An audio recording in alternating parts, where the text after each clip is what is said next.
स्वागत है आपका आज के एपिसोड में। चलिए शुरुआत करते हैं पिछले अभ्यास प्रश्न से। मालधारी नामक लोगों का एक समुदाय प्रसिद्ध है।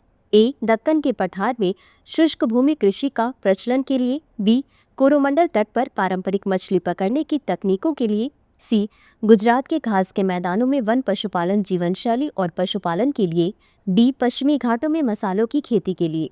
इस प्रश्न का सही उत्तर है विकल्प सी। चलिए देखते हैं इसके विश्लेषण को। मालधारी एक अर्ध खानाबदोश जनजातीय चरवाहा समुदाय है जो मुख्य रूप से गुजरात के बर्नी घास के मैदानों और गिर जंगलों में निवास करता है। वे अपने वन पशुपालन या सिल्वो पेस्टोरल जीवन शैली के लिए जाने जाते हैं, जिसमें पशुपालन को वन आधारित आजीविका के साथ जोड़ा जाता है। वे बकरी, भेड़, गाय, भैंस और ऊंट जैसे पशुओं का पालन करते हैं, अतः विकल्प सी सही है। शुरुआत करते हैं आज के एपिसोड की पहले प्रश्न से। हाल ही में कौन सा स्वदेशी प्रदूषण नियंत्रण पोत भारतीय तटरक्षक बल में शामिल किया गया है? ए, समुद्र प्रचेत। बी, समुद्र स्वच्छ। सी, समुद्र प्रशांति। डी, इनमें से कोई नहीं। इस प्रश्न का सही उत्तर है विकल्प ए, समुद्र प्रचेत।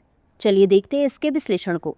हाल ही में गोवा शिपयार्ड लिमिटेड द्वारा निर्मित स्वदेशी प्रदूषण नियंत्रण पोत समुद्र प्रचेत भारतीय तटरक्षक बल में सम्मिलित किया गया। इस परियोजना ने 72% स्वदेशी सामग्री के साथ स्थानीय उद्योग और एमएसएमई की सक्रिय भागीदारी रही है। यह जहाज विशेष आर्थिक क्षेत्र में किसी भी तेल रिसाव पर त्वरित व प्रभावी कार्रवाई करने में सक्षम होंगे।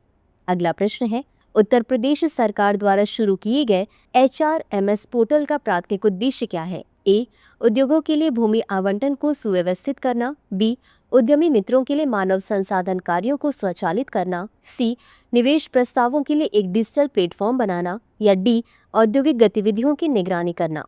इस प्रश्न का सही उत्तर है विकल्प बी। चलिए देखते हैं इसके विश्लेषण को।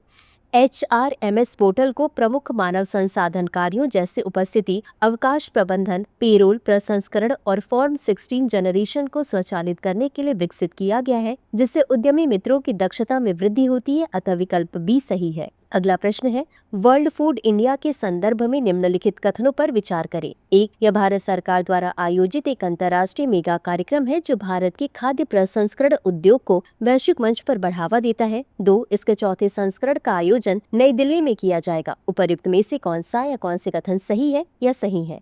ए, केवल एक। बी, केवल दो। सी, एक और दो दोनों। डी, न तो एक और न ही दो। इस प्रश्न का सही उत्तर है विकल्प सी, एक और दो दोनों। चलिए देखते हैं इसके विश्लेषण को। वर्ल्ड फूड इंडिया भारत सरकार द्वारा आयोजित एक अंतर्राष्ट्रीय मेगा कार्यक्रम है जो भारत के खाद्य प्रसंस्करण उद्योग को वैश्विक मंच पर बढ़ावा देता है, अतः कथन एक सही है। हालिया खबरों के अनुसार भारतीय खाद्य प्रसंस्करण उद्योग मंत्रालय इस वर्ष 25 से 28 सितंबर 2025 तक नई दिल्ली के भारत मंडपम में वर्ल्ड फूड इंडिया 2025 के चौथे संस्करण का आयोजन करेगा, अतः कथन दो भी सही है। इस 4 दिवसीय कार्यक्रम का विषय है समृद्धि के लिए प्रसंस्करण। अगला प्रश्न है, निम्नलिखित कथनों पर विचार करें।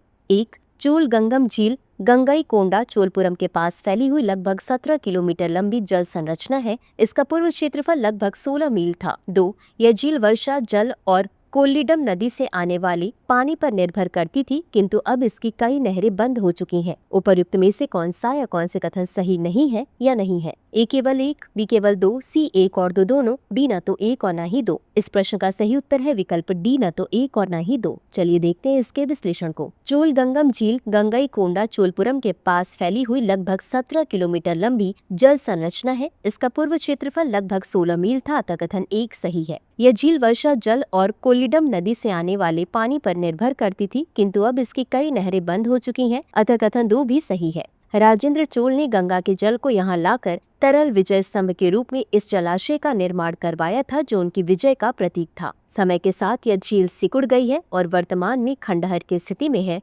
परंतु सरकार और स्थानीय लोगों द्वारा इसके जीर्णोद्धार के प्रयास हो रहे हैं। इसी के साथ अंत में देख लेते हैं आज के अभ्यास प्रश्न को। भारतीय संविधान के किस अनुच्छेद के अंतर्गत निजता का अधिकार संरक्षित है? ए, अनुच्छेद 14। बी, अनुच्छेद 17। सी, अनुच्छेद 21।